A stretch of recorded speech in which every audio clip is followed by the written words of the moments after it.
Nos invités, Maud Petit, bonjour, député Modem du Val-de-Marne, Samuel Doc, psychologue clinicien, auteur de Punchlines, des ados chez le Psy, First Edition. Maud Petit, vous avez été la rapporteure de la proposition de loi sur l'interdiction des violences éducatives ordinaires. C'est un grand jour.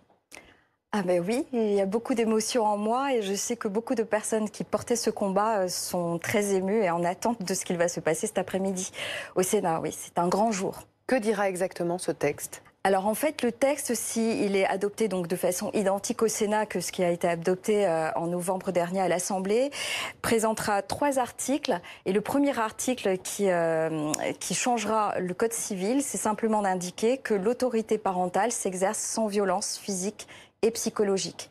C'est très simple, c'est très court, mais c'est un article qui aura vocation à être lu lors des mariages et voilà, qui sera apporté Donc aux très futurs symbolique, parents. il n'y a pas de sanction prévue. Non, il n'y a pas de sanction puisqu'il existe de toute façon dans le code pénal des sanctions déjà à l'encontre des parents qui sont violents envers leurs enfants. Samuel Doc, est-ce qu'on est sorti de l'ère du une fessée, c'est quand même pas bien méchant? Non, ça reste très ancré encore dans la représentation sociale que peuvent avoir les Français de ce geste-là et de manière générale des violences éducatives ordinaires, des cris, après tout, bon, pourquoi pas, une humiliation, pourquoi pas.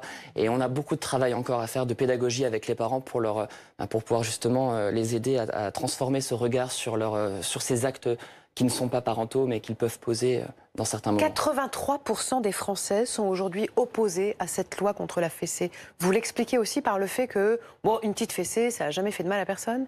Et puis parce que parfois, lorsque un parent donne une fessée à un de ses enfants, il va se rendre compte que ça peut arrêter un moment le comportement de l'enfant. Le seul problème, c'est que l'enfant qui ne reçoit pas à cet instant les limites qu'il appelait à travers son comportement va recommencer. C'est souvent une escalade.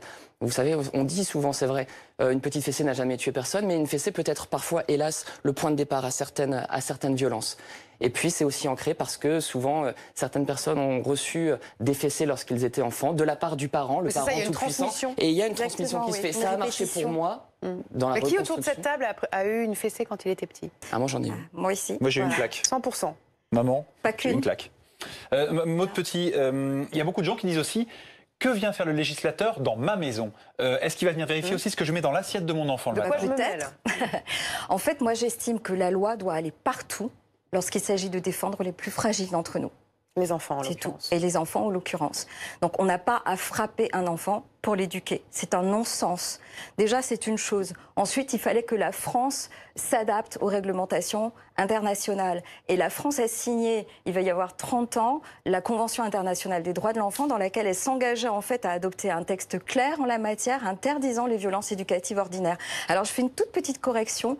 On s'est fait griller par le Kosovo il y a quelques jours. 56. Donc nous serons le 56e pays à avoir adopté Kosovo, cette la loi. France. Et oui, Samuel le Kosovo. Doc, est-ce que, comme le dit Agnès Buzyn, la ministre de la Santé, la fessée a des conséquences désastreuses sur le développement d'un enfant? Ça peut, ça peut. Alors moi, je suis psychologue clinicien et d'obédience psychanalytique, donc je n'irai pas sur le terrain des neurologues, mais ils ont bien montré qu'il y avait des conséquences à ce niveau-là, et notamment au niveau du cortex cérébral, où l'enfant, lorsqu'il reçoit une fessée, est tellement tétanisé par la peur qu'il ne peut plus apprendre. J'ai vu certains enfants dans le service d'aide éducative en milieu familial dans lequel je travaille à Corbeil-Essonnes, des enfants qui recevaient des fessées, sur lesquels on criait, qui devenaient complètement renfermés sur eux-mêmes, qui n'arrivaient plus à aller vers les autres, qui pouvaient développer aussi des troubles du comportement anorexiques. En fait, toute cette quête d'un objet pouvant se substituer à la parole qu'ils n'auront pas reçue. Et effectivement, en termes d'adaptation sociale, il y a quelque chose qui se joue, puisque c'est paradoxal de dire à un enfant « je vais t'aider à devenir un bon citoyen à travers un outil » auquel toi, tu n'auras pas le droit d'avoir recours. Donc ça crée une dissonance cognitive qui peut avoir des conséquences très délétères sur le psychisme. On est parfois démunis quand même face à un enfant qui se roule par terre. On a envie, alors parfois on retient le geste, mais on crie. On est des mauvais parents, qu'est-ce qu'on peut faire? Alors justement, c'est très important que vous parliez de cris parce que la vocation du texte n'est pas simplement de supprimer les violences physiques, mais aussi les violences psychologiques. Au départ, moi, je voulais qu'on parle d'humiliation, de violences verbales, donc on a écourté le texte, mais ça a vocation justement à supprimer ce mode éducatif. Il faut faire comprendre on est aux tous parents, des mauvais en fait, parents si on n'a plus le droit de crier à pas du l'enfant. tout, pas du tout. Justement, il faut bien faire comprendre que là, la loi n'est pas adoptée pour stigmatiser les parents.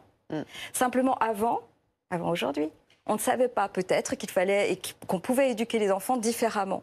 Aujourd'hui, on le saura. Et c'est pour ça que c'est très important et qu'il y a un deuxième article dans la loi qui va proposer justement de l'accompagnement dans la parentalité aux parents. C'est indispensable. Et de la formation aussi aux professionnels de la petite enfance. On va vous former à répondre aux crises de votre enfant. Tiens, une question. Est-ce que vous diriez que les pères ont traditionnellement une attitude plus rigide que les mères sur ce sujet de la fessée?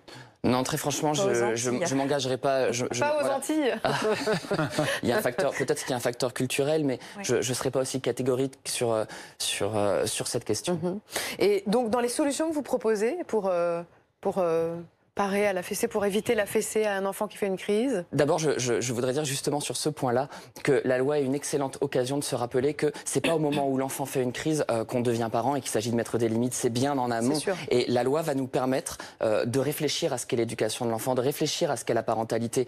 Lorsque vous avez des parents qui sont, je sais pas, en balade au zoo, ou je sais pas, j'ai eu un exemple récent, qui sont au téléphone pendant que leur enfant fait autre chose et utilisent des mots extrêmement grossiers, extrêmement violents, comment voulez-vous qu'après l'enfant ne les reproduise pas? Donc tous ces petits gestes-là comptent. Il y a la question de la punition aussi, mais qui ne doit être donnée que de manière très exceptionnelle, dans des cadres précis, de manière adaptée, réfléchie. Allez voir sur Internet, sur les sites et des associations qui luttent contre les violences éducatives ordinaires, vous aurez beaucoup d'idées. Et puis sachez aussi qu'il y a parfois des tiers qui peuvent jouer leur rôle. Je parlais d'éducateurs spécialisés en mentionnant l'association dans laquelle je travaille, des psychologues. Parfois, on peut trouver aussi un nouveau souffle, un nouvel appui, de nouvelles façons de penser la relation avec l'enfant. Voilà. Merci en tout cas à tous les deux d'avoir été avec nous ce matin dans Focus Première. Le débat reste ouvert et donc cette loi cet après-midi au Sénat. Merci à tous les deux.